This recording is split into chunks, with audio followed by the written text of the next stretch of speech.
आज हम टॉपिक पे डिस्कस करेंगे वो है reading and writing difficulties in children. Reading writing बच्चे को अपनी एज से ही आती है, बट किसी कारणवश उनको अपनी एज से रीडिंग या राइटिंग में कुछ प्रॉब्लम्स आ सकती हैं। ये प्रॉब्लम्स बहुत वेरिएशन की हैं।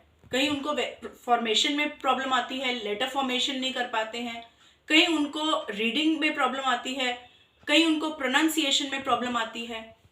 तो इन प्रॉब्लम्स की वजह से बच्चा क्लासरूम में होता है, आम क्लासरूम्स में ही बैठा होता है, वहीं पर ही हम अब एक दो बच्चे हर क्लासरूम में मिल सकते हैं आपको, बट उनको कैसे आइडेंटिफाई करें कि इस बच्चे को ये प्रॉब्लम है। इसके लिए कुछ स्पेशलाइज्ड लोग होते हैं स्कूल में जिनको आप अप्रोच कर सकते हैं ये फाइंड आउट करने के लिए कि आपके बच्चे में कोई रीडिंग या राइटिंग की डिफ़िकल्टी तो नहीं आ रही। तो वो होते हैं स्पेशल एजुकेटर्स। स्पेशल एजुकेटर जो हैं वो आपको आइडेंटिफाई करने में कि आपके बच्चे को सच में कोई इस तरह की प्रॉब्लम है या एज रिलेटेड है जो आगे जाके शायद वो ओवरकम कर लेगा। किस कारण से बच्चे को ये प्रॉब्लम आ रही है, रीजंस क्या होते हैं।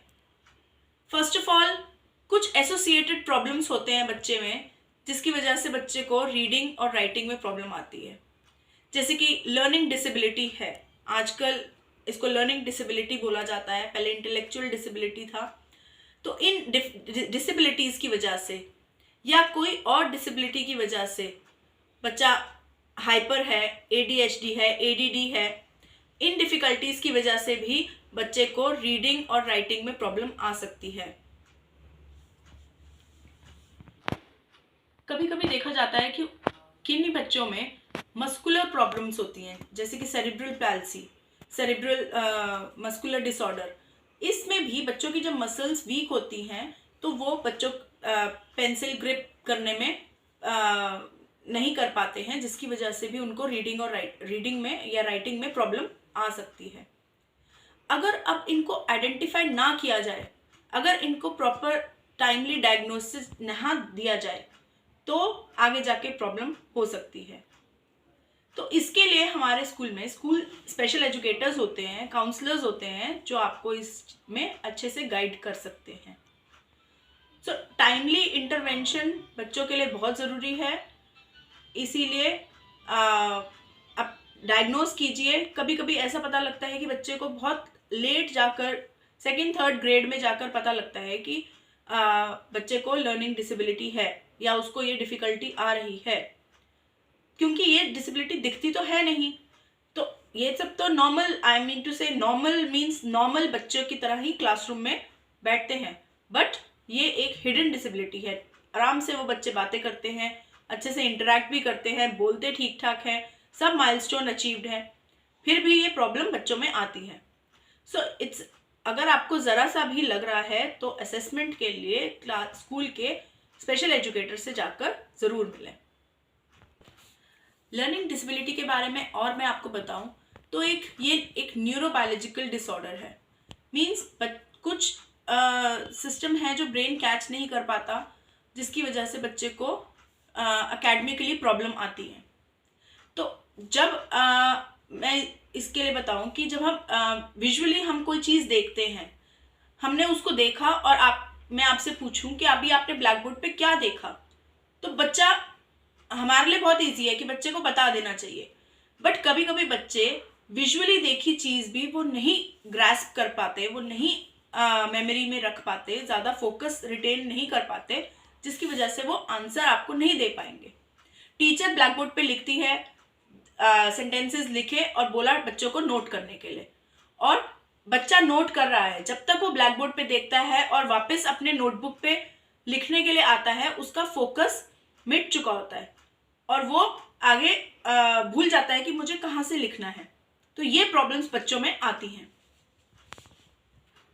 कभी कभी ये देखा जाता है कि बच्चे को कुछ पढ़ने के लिए दिया जाता है तो वो बच्चे पढ़ तो ठीक से लेते हैं, तो बोलेंगे इसको तो कोई प्रॉब्लम नहीं है, इसको क्यों बोला जा रहा है कि इसको लर्निंग में प्रॉब्लम है। बट ये देखा जाता है जब हम उनसे पढ़वा तो लेते हैं, वो पढ़ ठीक लेते हैं, बट जब हम उनसे बाद में क्वेश्चंस पूछते हैं कि तुमने इसमें से क्या पढ़ा, क्या समझा, तो वो उसमें से कुछ आंसर नहीं दे पाते।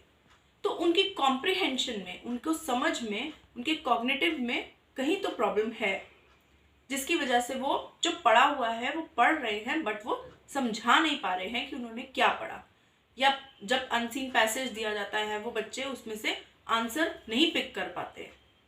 कभी कभी देखा जाता है कि बच्चे कैट लिखने को बोला, सी इधर लिख दिया, ए इधर लिख दिया, टी नीचे लिख दिया, कुछ भी मिलता जुलता वर्ड नहीं होता।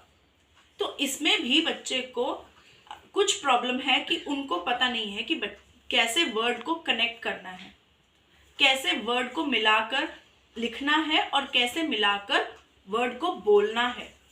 तो ये भी डिसेबिलिटीज का ही एक पार्ट है। कभी कभी देखा जाता है कि कैलकुलेशंस में प्लस माइनस के आते हैं, वो तो सिंपल 1 डिजिट प्लस माइनस कर लेते हैं बच्चे, बट जहाँ कैरी फॉरवर्ड आता है, कैरी ओवर में बच्चे को नहीं पता लगता कि ऊपर क्या जाएगा नंबर और नीचे क्या लिखा जाएगा। तो कैरी फॉरवर्ड में भी बच्चे को प्रॉब्लम्स आती हैं। तो ये कुछ ऐसे साइंस हैं जिसमें हम पता लगा सकते हैं कि बच्चे को आगे जाकर रीडिंग राइटिंग प्रॉब्लम आ रही है और बढ़ रही है, या हो सकता है बच्चा अभी स्लो पिकर है, स्लो लर्नर है, आगे जाके पिक कर लेगा। तो हम इसको वेट एंड वॉच करके भी हम देखते हैं कि बच्चा स्लो पिकर है, पिकअप करेगा, या कि इसकी प्रॉब्लम बढ़ रही है। सो इसके लिए आपको स्कूल में स्पेशल एजुकेटर से मिलना है और काउंसलर से बात करनी है, और फिर असेसमेंट करवानी है। साइको एजुकेशनल असेसमेंट होती है जो डॉक्टर्स करते हैं, कुछ ही रिकॉग्नाइज्ड लोग ही ये टेस्टिंग कर सकते हैं, उनसे जाकर ये टेस्टिंग करवानी है। Thank you.